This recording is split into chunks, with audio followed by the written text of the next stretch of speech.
Assalamualaikum warahmatullahi wabarakatuh. Anak-anakku sekalian, kali ini Ibu akan menjelaskan dinasti pesaing yang kedua setelah dinasti Bani Umayyah, yaitu dinasti Ayyubiyah.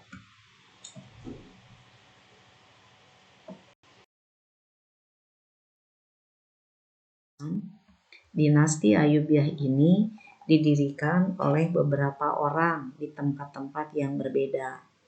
Pertama, sebagai pendirinya adalah Salahuddin Yusuf al-Ayyubi. Kedua, Al-Mujaffar I. Yang ketiga Al-Qahir. Yang keempat Al-Asraf. Dan yang kelima As-Solih Ayyub. Keenam Al-Muazzam Turansyah. Dan yang terakhir An-Nasir Dawud. Anak-anakku sekalian, dinasti Ayyubiyah yang didirikan oleh Salahuddin Yusuf al-Ayyubi yaitu didirikan bersamaan Daulah Abbasiyah yang dipimpin oleh Al-Mustadi tahun 1170. Al-Mustadi memberi sebutan kepada Salahuddin dengan sebutan Al-Mu'izz.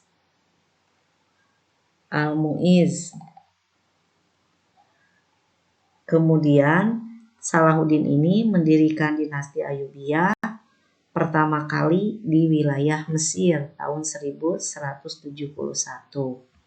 Yang kedua di wilayah Damaskus tahun 1174 atau 3 tahun berikutnya. Yang ketiga di wilayah Aleppo pada tahun 1183 Masehi. Dan yang terakhir di wilayah Mayaparikin yaitu tahun 1185. Kalau kita perhatikan, Salahuddin Yusuf al-Ayyubi ini mendirikan di Mesir, 3 tahun berikutnya dia ke Damaskus, bukan berarti dia pelin-pelan, melainkan dia seorang pemimpin yang tidak ambisius. Dan harapannya itu, semangat jihadnya itu hanya melawan perang orang-orang salibis yang ingin menghancurkan umat Islam. Ketika dia mendirikan Ayyubiyah di Mesir dan dia mendengar bahwa kaum salibis itu menuju wilayah Syria, tepatnya ke wilayah Damaskus, maka Mesir ia titipkan kepada adiknya yang bernama Al-Adil.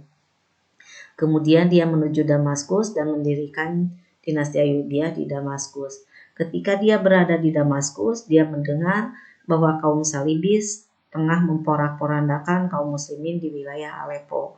Maka Saladin pun pergi ke wilayah Aleppo, berhasil menumpas kaum salibis dan dia mendirikan dinasti Ayyubiyah di Aleppo.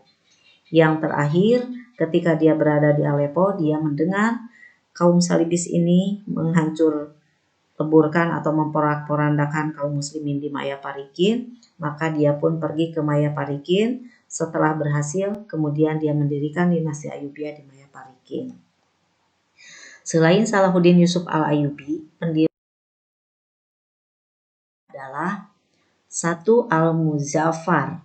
Dia mendirikan dinasti Ayyubiyah di wilayah Hamma tahun 1178. Yang kedua Al-Qahir yang mendirikan dinasti Ayyubiyah di wilayah Homs. Yang ketiga Al-Asraf yang mendirikan dinasti Ayyubiyah di Sinjar. Dan yang keempat adalah As-Solih Ayyub yang mendirikan dinasti Ayyubiyah di Kaila. Berikutnya Al-Muazzam Turansyah yang mendirikan dinasti Ayyubiyah di wilayah Yaman. Yang terakhir An-Nasir Dawud yang mendirikan dinasti Ayyubiyah di Kerak. Anak-anakku sekalian, Al-Mujaffar, Al-Qahir, Al-Asraf di wilayah-wilayah yang berbeda, setelah mereka wafat maka digantikan oleh sultan-sultan berikutnya. Artinya di wilayah Hama, Homs, Sinjar, Kaila, Yaman tidak hanya satu sultan, melainkan dilanjutkan oleh keturunannya berikut. Dari sekian banyak Sultan Ayyubiyah, ada beberapa Sultan Ayyubiyah yang menonjol. Yang pertama Salahuddin Yusuf Al-Ayyubi. Yang kedua Al-Adil, putra dari Salahuddin Al-Ayyubi yang memiliki peran penting juga saat Salahuddin menjadi sultan. Dan yang ketiga adalah Al-Kamil, putra dari Al-Adil yang merupakan cucu dari Salahuddin. Kalau disimpulkan keseluruhan sultan-sultan dinasti Ayyubiyah ini lebih identik dengan perang salib. Karena hakikatnya mereka mendirikan sebuah negara untuk menutup atau membendung gerakan kaum salibis menguasai wilayah-wilayah yang sudah dikuasai Islam. Anak satu demi satu. Yang pertama Salahuddin Yusuf bin Najmuddin bin Ayyub. Dia adalah seorang manusia biasa yang terlahir dari rakyat biasa juga. Tetapi karena keuletan dan sifat juhudnya yang tinggi, yang besar, menjadikan dia seorang pemimpin yang besar. Adapun yang dilakukannya, pertama, sebagai karirnya sebelum menjadi sultan, Salahuddin itu memiliki beberapa hal. Pertama, pada masa Ayyubiyah, dia diangkat sebagai kepala garnison oleh gubernur Mesir, yaitu Nuruddin Janki. Yang kedua, karirnya sebagai ulama, dia menguasai beberapa ilmu pengetahuan, yaitu ilmu kalam, ilmu fikih, Quran, dan al-hadis. C. Sebagai seorang tentara, dia berhasil mengalahkan Dirgam dan Sawar yang bersekutu dengan Amauri.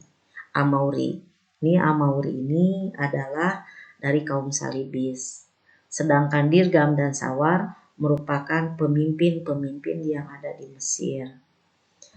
Berikutnya, ketika dia menjadi seorang sultan, maka usaha dalam menata pemerintahannya pun antara lain dia mendirikan madrasah penganut madhab Syafi'i dan Maliki. Yang kedua atau B, mengganti kodi-kodi yang bermadhab Syiah dengan kodi yang bermadhab Sunni. C, dia memecat dan menggantikan pejabat yang korup. D, dia memecat pejabat yang berkoalisi dengan penjahat dan perampok. Usahanya ini dilakukan untuk menciptakan stabilitas keamanan dalam negeri, pengembangan ilmu pengetahuan, dan menjadikan pemimpin-pemimpin yang adil. Hal lain yang dilakukan Salahuddin menciptakan stabilitas keamanan. Ada dua yang merusak stabilitas keamanan dalam negeri. Yang merusak stabilitas keamanan dinasti Ayyubiyah, pertama yang datang dari dalam negeri, yaitu pertama Nuruddin Janki. Nuruddin Janki ini yang dulu menjadi sahabat baginya, bahkan pembuka karirnya, merasa tersaingi dan menganggap Saladin telah ingkar janji dalam perang salib di Kerak dan Naubah. Yang kedua Hajib. Ini dia bersekutu dengan tentara An-Naubah dari Sudan untuk menggulingkan Saladin. Mungkin ada ketidakcocokan terhadap Saladin yang hanya rakyat biasa. Kemudian yang C-nya kaum asasin yang dipimpin oleh Syekh Sinan. Dan D, kelompok Janki pembela Malik As-Saleh Ismail bersekutu dengan Al-Goji penguasa Mosul. Kesemuanya ini bisa ditumpas dengan baik karena Salahuddin Yusuf Al-Ayyubi selain dia seorang pemimpin yang handal, dia juga memiliki kaki tangan yang handal dan bagus juga serta sangat menunjang terhadap karirnya, yaitu anaknya yang bernama Al-Adil. Kemudian pemberontakan dari luar negeri atau disebut ancaman dari luar negeri. Antara lain, tentara salib Branka bersekutu dengan Prancis, Jerman, Inggris, Bizantium, dan Paus.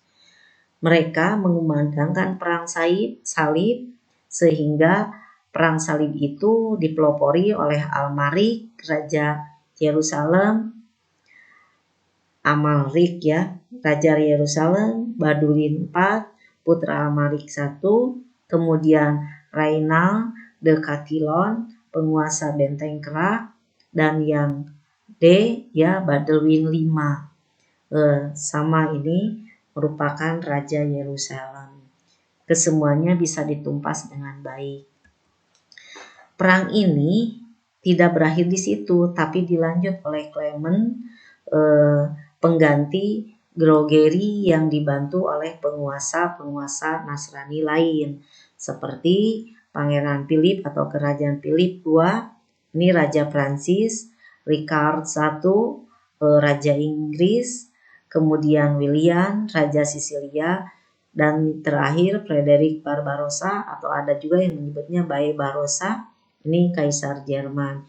Ini pun sama ditumpas dengan mudah dan lancar oleh Salahuddin lewat panglima perangnya.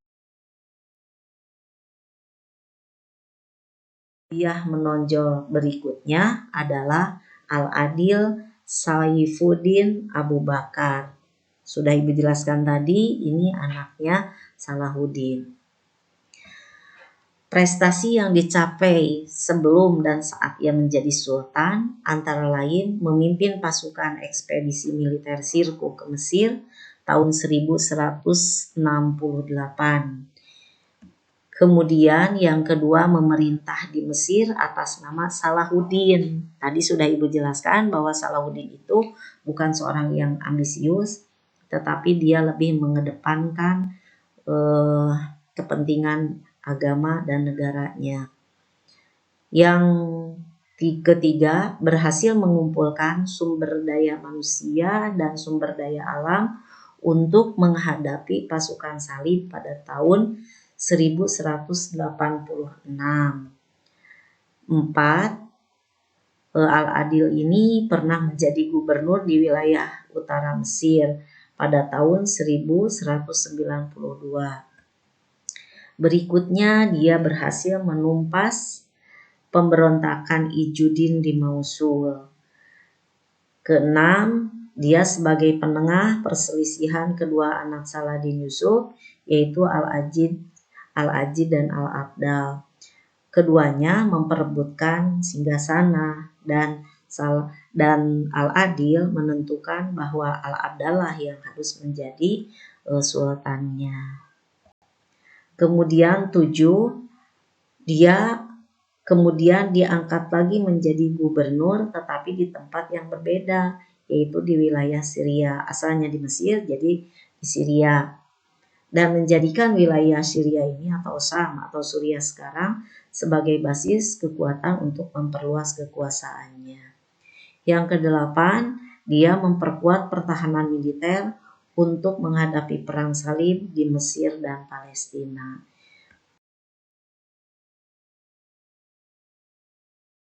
Yang menonjol berikutnya adalah Al-Kamil Nasiruddin Abu Al-Ma'ali Muhammad. Al-Kamil ini sultan ketiga setelah Salahuddin dan Al-Adil, dan ketiga-tiganya merupakan sultan Ayyubiyah yang berada di Mesir.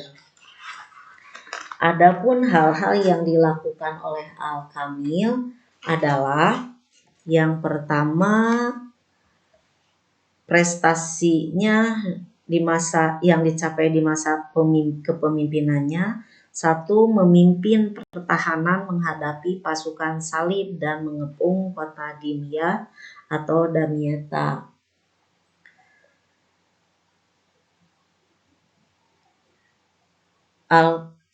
Kemudian yang kedua, memadamkan konspirasi kaum Kristen Koptik yang dipimpin oleh Al-Ajam.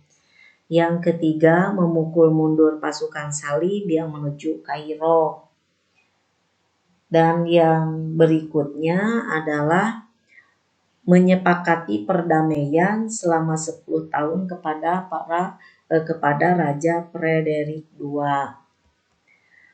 Nah, 4 hal yang dilakukan oleh Al-Kamil ini selain mendapatkan sanjungan dari rakyat, Al-Kamil ini mendapatkan kecaman juga dari rakyat Muslim dan Yahudi. Karena Al-Kamil ini pernah memberikan tawaran kepada kaum Kristen untuk mengembalikan Yerusalem dan membangun bentengnya kembali, kemudian menyerahkan salib yang asli, tetapi mereka menolaknya. Nah, akhirnya sebagian rakyat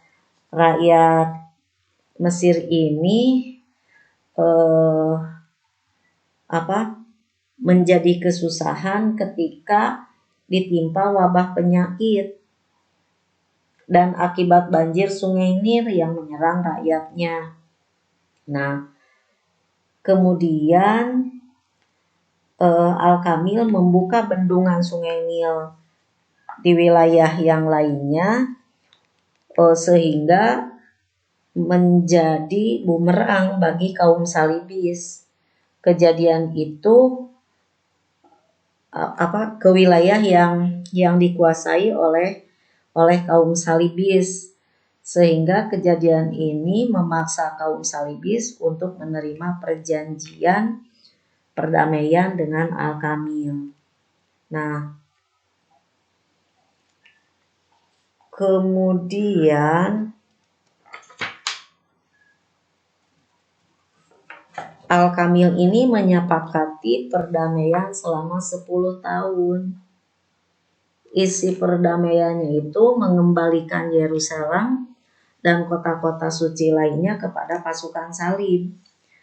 Ini menjadikan kaum muslimin dan orang Yahudi dilarang masuk ke kota tersebut kecuali sekitar Masjidil Aqsa dan Masjid Umar.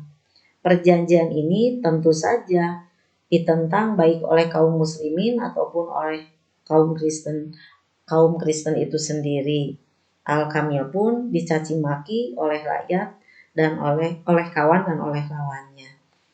Nah, Al-Kamil meninggal dunia, kemudian kesultanan ini dilanjutkan oleh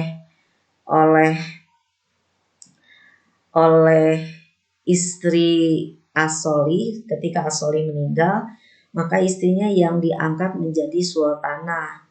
Dia bernama Sajarot Ad-Dur. Ada beberapa kemajuan yang dicapai dan ada beberapa peninggalan dinasti Ayyubiyah. Yang pertama, arsitektur. Di bidang arsitektur dan pendidikan, penguasa Ayyubiyah berhasil menjadikan Damaskus sebagai kota pendidikan, ditandai dengan dibangunnya Madrasah As-Sauhiyah pada tahun 1239 sebagai tempat pengajaran 4 madhab hukum. Kemudian Darul Hadis Al-Kamilah juga dibangun pada tahun 1222 untuk mengajarkan pokok-pokok hukum secara umum terdapat dalam madhab Sunni. Sedangkan di bidang arsitektur dapat dilihat pada monumen bangsa Arab, yaitu Masjid Beirut yang mirip gereja, serta istana-istana yang dibangun menyerupai gereja pula. Yang berikutnya adalah kemajuan di bidang filsafat dan keilmuan. Bukti konkretnya adalah Adelas Okbait yang telah diterjemahkan, karya-karya bangsa Arab tentang astronomi, geometri, serta menerjemahkan bidang kedokteran. Di bidang kedokteran ini telah didirikan rumah sakit bagi orang-orang yang mempunyai penyakit jiwa. Kemudian di bidang industri dan perdagangan. Kemajuan di bidang industri dibuktikan dengan dibuatnya kincir yang dibangun oleh seorang Syria yang lebih canggih dibanding dengan buatan Arab. Kemudian terdapat pabrik karpet, pabrik kain, pabrik gelas, dan yang lain sebagainya. Di bidang perdagangannya, ini sangat besar pengaruhnya bagi Eropa dan negara-negara yang dikuasai Ayyubiyah. Di Eropa terdapat perdagangan, agrikultur, dan industri. Hal ini tentu menimbulkan perdagangan internasional melalui jalur laut. Sejak itu, dunia ekonomi dan perdagangan sudah menggunakan sistem kredit bank, termasuk letter of credit. Bahkan ketika itu sudah ada mata uang yang terbuat dari emas. Dan yang terakhir adalah di bidang militer. Selain memiliki alat-alat perang seperti kuda, pedang, panah, dan lain sebagainya, tentara atau militer Ayyubiyah ini memiliki burung elang sebagai kepala burung-burung dalam peperangan. Di samping itu, adanya perang salib telah membawa dampak positif, keuntungan bagi industri perdagangan dan intelektual, gitu ya. Misalnya adanya irigasi.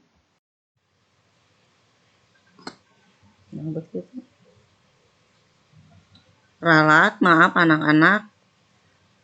Tadi Ibu menyebutkan bahwa Al-Adil itu anaknya Salahuddin. Seharusnya Al-Adil itu